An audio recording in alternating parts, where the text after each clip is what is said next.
Leadership has been something that I've always been intrigued with, even from a younger age, junior high, high school, college.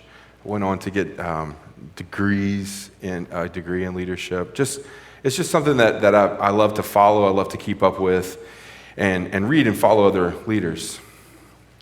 But I believe that everybody is a leader. I believe that every person in this room is a leader in some capacity. You say, David, I'm not a leader. I don't have this. Okay, are you a mom? Then you're a leader. Are you a husband? You're a leader. Do you greet? Do you hand out bulletins? You serve in the nursery? Do you teach a Sunday school class? Do you sing in the choir? Do you serve in some capacity within our church? Do you work with our students and our youth? You're a leader. I believe that every single person is a leader in some capacity in their life. This book has been a fascinating study about leadership, has it not? We've seen a number of things happen throughout the book of Nehemiah, but you know what we've seen Nehemiah do? We've seen Nehemiah be a leader. From the very beginning of the book, Nehemiah is broken for the nation of Israel. Nehemiah chapter 1, Nehemiah is laid out in prayer for the nation of Israel for 4 or 5 months praying.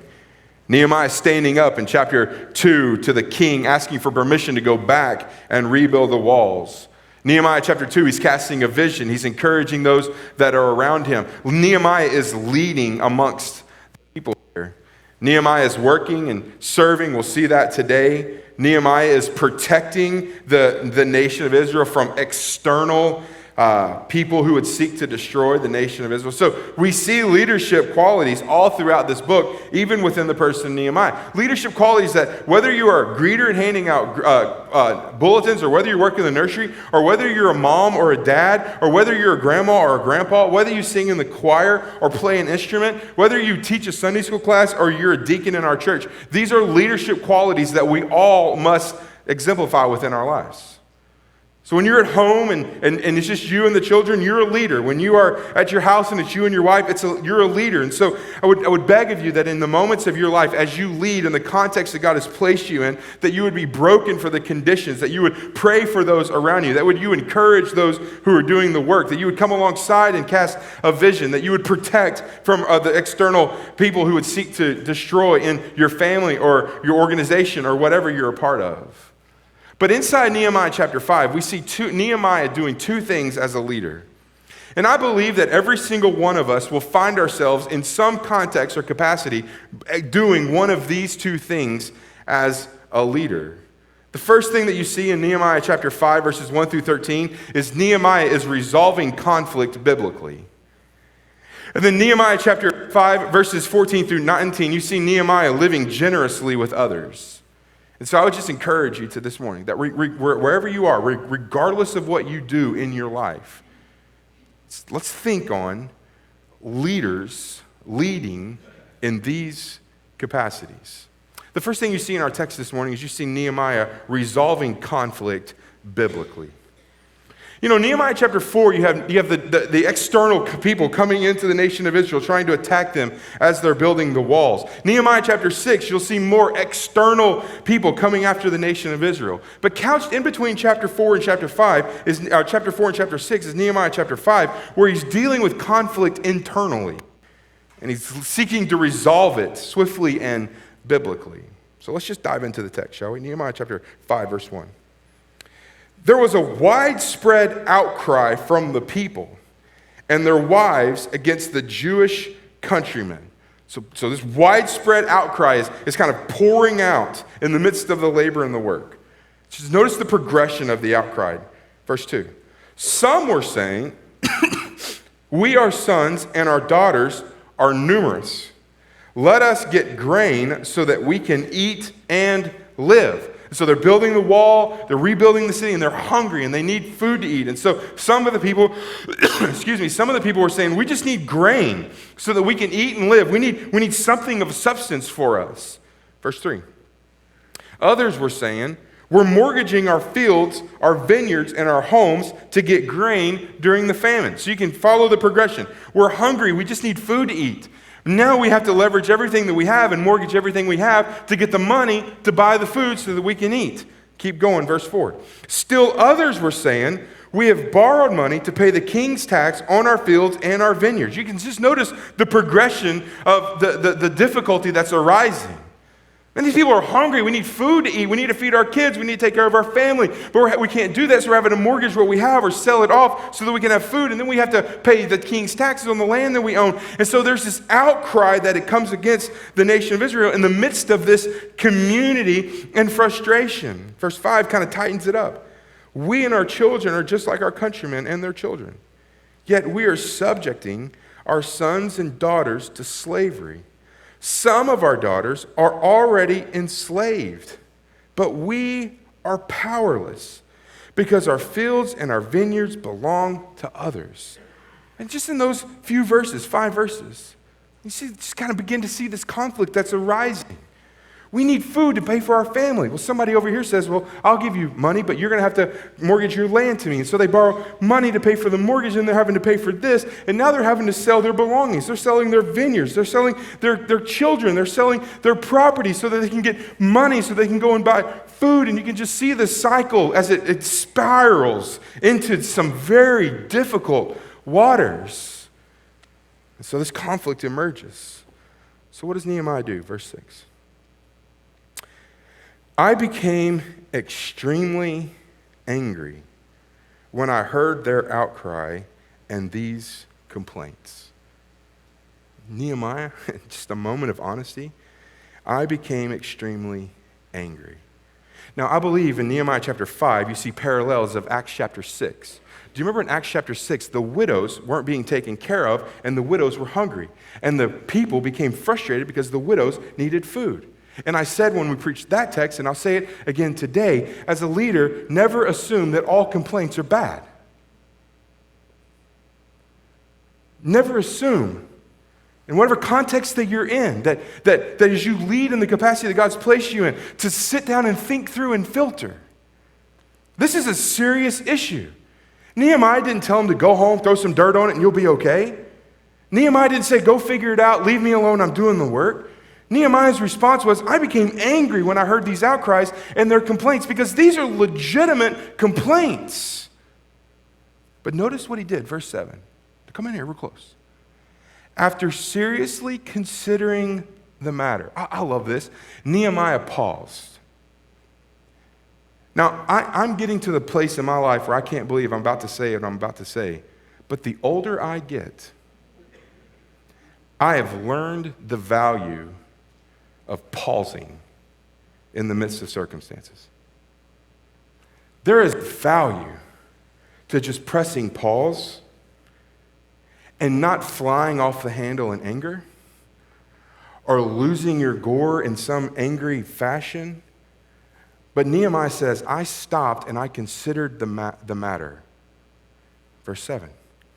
I accused the nobles and officials, saying to them, each of you is charging his countrymen interest.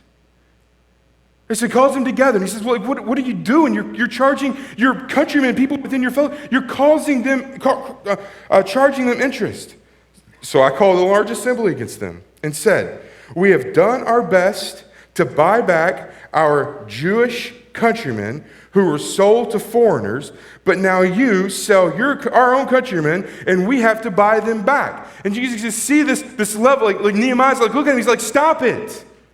Like, we've bought these people back, but now you're selling them back to them, and we're having to go back and buy them back so that we can continue to do what you're doing. They got to be silent, like, stop this. So yesterday was not a fun day at our house. My dad and son and I went hunting, and I killed the biggest tree of my life yesterday. Then we came back home, and my daughters played a volleyball game, and they did not win. Then we came home, and Georgia played, and they lost. And then Arkansas lost. And the Georgia game played against South Carolina. South Carolina has a head football coach by the name of Will Muschamp. Will is a very passionate coach on the sideline. I was reading this verse when Nehemiah is like, We're trying to buy people. You're selling them. We're trying to buy them back. What are you doing? I can't believe you do it. And I thought in my mind, like, this is probably what Nehemiah looked like, right? Like, he's like, what in the world are you doing? Like, what? Like, stop. Like, we're trying to do this. You're doing this. You're hurting this. Like, what in the world are you doing? Stop doing it. And then you get to the end of verse 8, and this is what they say. They remained silent, and they could not say a word, right? They're just frozen. Then I said this. What you're doing isn't right. Shouldn't you walk in the fear of our God and not invite the reproach of our foreign enemies? Even I, as well as my brothers and my servants, have been lending them money and grain. Listen to Nehemiah's heart. Please, let us stop charging this interest. Instead, return their fields, vineyards, olive groves, and houses to them immediately, along with the percentage of the money, grain, new wine, and fresh oil that you have been assessing them. Verse 12. They responded, we will return these things and require nothing more from them. We will do as you say. So I summoned the priests and made everyone take an oath to do this.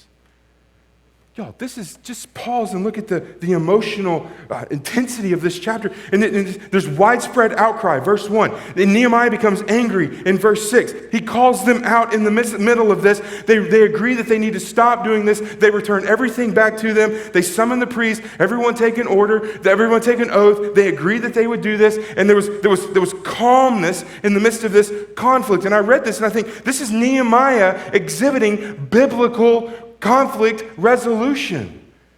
This is not Nehemiah sweeping it on the rug. This is not Nehemiah saying, it'll be okay, it'll take care of itself. This is Nehemiah literally sitting down and saying, we have to fix this, and we're going to do it in a biblical manner. And so I just want to take just a moment, if I may. And I just want to jump to Matthew chapter 18. In Matthew chapter 18, verses 15, 16, and 17, Jesus addresses this issue of conflict resolution on the New Testament side. And I want you to see the words of Jesus in Matthew chapter 18, the actions of Acts chapter 6, and what Nehemiah did in Nehemiah chapter 5. So this is what Jesus says in Matthew chapter 18. If your brother sins against you, go and rebuke him in where? Private. If he listens to you, then you have won over your brother. So the first step, if there's something between you and a brother, something between you and a sister, if there's something between you and somebody, the first thing you do is you go to them in private. And I had this conversation with one of the men within our church. And I was saying, I'm just convinced that in Matthew chapter 18, verse 15, this go and rebuke him in private, that we should do every single thing within our own selves to resolve conflict privately. Whether it's you and your spouse, or you and your children, you and your grandchildren, whether it's somebody at your work or somebody in your class or somebody in whatever organization you're a part of, that we as believers should do every single thing we can to resolve the issue privately. Go to them in private. I heard a preacher say one long time ago, and I wrote this down, and I think about it every time I read this. He said this. He said, if it's done in private, the goal is restoration. If it's done in public, the goal is humiliation.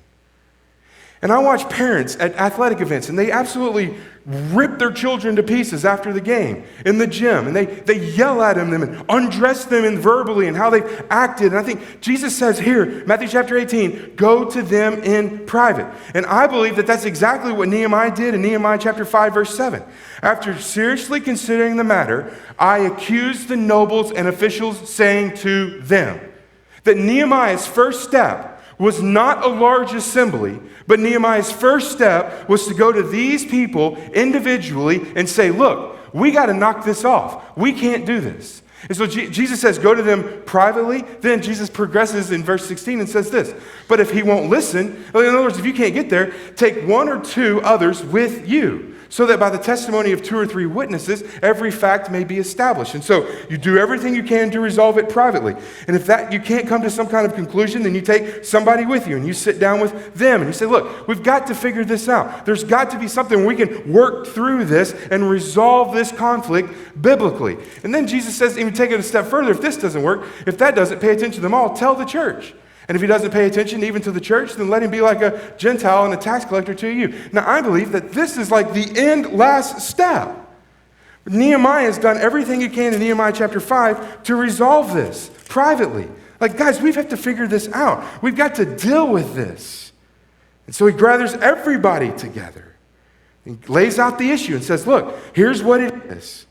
And I just read through these chapters and I think this is as a father, as a husband, I want to be a person in my home that resolves conflict between kids and spouse and children and everywhere in between, that I do it to the best of my ability, biblically, in a way that honors God. The conflict's going to happen. It's going to take place. When it takes place, we have a biblical responsibility to make sure that we take care of it in a way that honors the Lord. You say, well, I don't understand what the big deal is. I'll show you in the text. Come in here real close to verse 13. I also shook the folds of my robe and said, may God likewise shake from his house and property everyone who doesn't keep this promise. May he be shaken out and have nothing. The very end of verse 13. This whole assembly said, what? Amen. And they what? Praise the Lord. They went from verse 1, widespread outcry, to verse 13, praising the Lord. Like, what an incredible moment in this verse. Then Nehemiah said, look, we're going to gather everybody. We're going to figure this out. Do you remember what happened in Acts chapter 6? In Acts chapter 6, after the widows were taken care of, and the whole church agreed that we need to put these men in place, the Bible says in Acts chapter 6, verse 7, that the church literally exploded in growth. There was this huge growth that took place. And so I wrote down in the notes of my Bible this: no relationship or organization will ever be healthy or be able to celebrate when unresolved conflict exists. No relationship. Listen, your marriage will never be happy and will be able to be celebrated and be healthy if you have continual unresolved conflict that exists. Your relationship with your children is fighting and arguing and arguing and fighting and yelling and fighting and this. As long as there's unresolved conflict, no relationship or no organization will ever be able to celebrate and be healthy and see growth until it's resolved. We just listen to this. This is not David. This is the Bible teaching this. Nehemiah chapter 5, Acts chapter 6, Matthew chapter 18. The resolution brought about worship to the Lord. Simon Sinek, who wrote the book It Starts With Why, wrote another book entitled Leaders Eat Last. This is what he says. Truly human leadership protects an organization from the internal rivalries that can shatter a culture. When we have to protect ourselves from each other, the whole organization suffers. But when trust and cooperation thrive internally, we pull together and the organization grows stronger as a result. That's just good for us.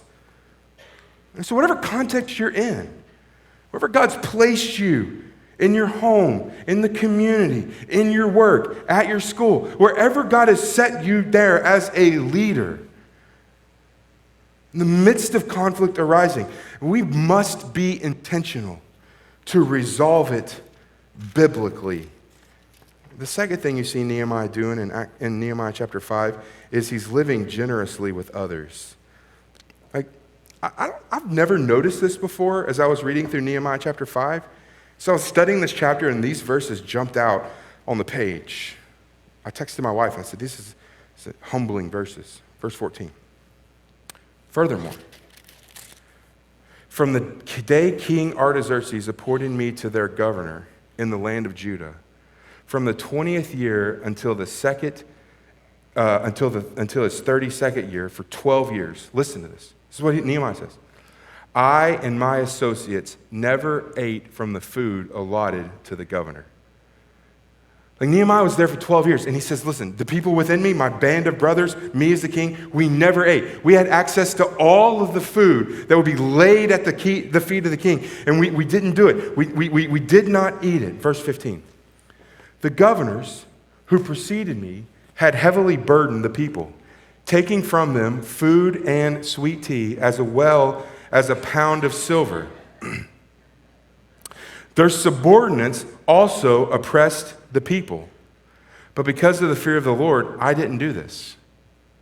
Instead, I devoted myself to the construction of this wall, and all my subordinates were gathered there for the work. We didn't buy any land. Furthermore, verse 17, there were 150 Jews and officials, as well as guests from the surrounding nations at my table. Each day, 1 ox, 1 choice sheep, and some fowl were prepared for me. An abundance of all kinds of sweet wine, was provided every 10 days. But I didn't demand the food allotted to the governor because the burden of the people was so heavy. I was reading this and I thought, wait a minute. Nehemiah could have had anything he wanted. He could have had the choice as this. He didn't have to invite 150 Jews and people from another nations to gather at his table. He didn't have to go out and not buy. And so I'm reading this and I think, man, this is Nehemiah, and this is his humble humility and this generosity in his life that he's living. Just this generosity that was coming over Nehemiah. And I thought, this is an incredible example for us. Dads, I just talked to just the dads. Like, read this and live this. Like, dads, put your family's needs ahead of your own. Husbands, put your wife's needs ahead of you. Like tell your family, you guys go first. I want to make sure your needs are met. I want to make sure you have exactly what you need to live the life that you have before you. And then you come after. Like, it's just this humbling thought here as Nehemiah in this moment. He could have had anything he wanted, but he didn't. And he put everybody ahead of himself. I think what an incredible act of humility and servitude and generosity for this nation in the midst of building this wall. Dads, husbands, don't be selfish in your marriage. Your wife and children need to know that they come first. In fact, do you remember what Paul said in Philippians chapter 2, verse 4? He said this: everyone should look out not for his own interest, but for the interests of others. But isn't that what Nehemiah is doing here? I could have had all the food. I could have had it all before me, but I didn't put them first. And then Nehemiah ends the chapter in verse 19. Remember me favorably, my God, for all that I have done for this people. And so here he is, resolving conflict quickly and biblically, living generously amongst the people and putting their needs first. And so I close with 2 things. First, Simon Sinek in his book, Simon Sinek in his book, Leaders Eat Last, also said this: great leaders truly care about those they are privileged to lead and understand that the true cost of the leadership privilege comes at the expense of self-interest. There should be one, there should be 2. Just put, the true price of leadership is the willingness to place the needs of others above your own. And so that's leader, like we'd be leaders, putting the people ahead of our own. So I close with 2 things. I just say, first, if you have unresolved conflict in your life, take the lead and resolve it quickly. If you have unresolved conflict, that means maybe this afternoon, before you turn on the football game, dads, husbands, you might need to sit down with your wife or kids and seek to resolve the conflict quickly.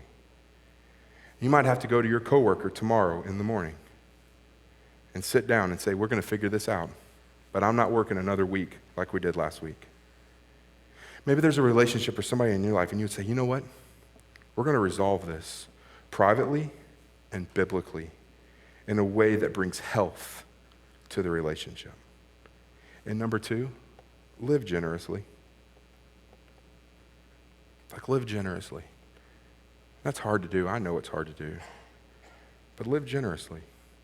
At your home, in your marriage, at your work, in your life, live generously.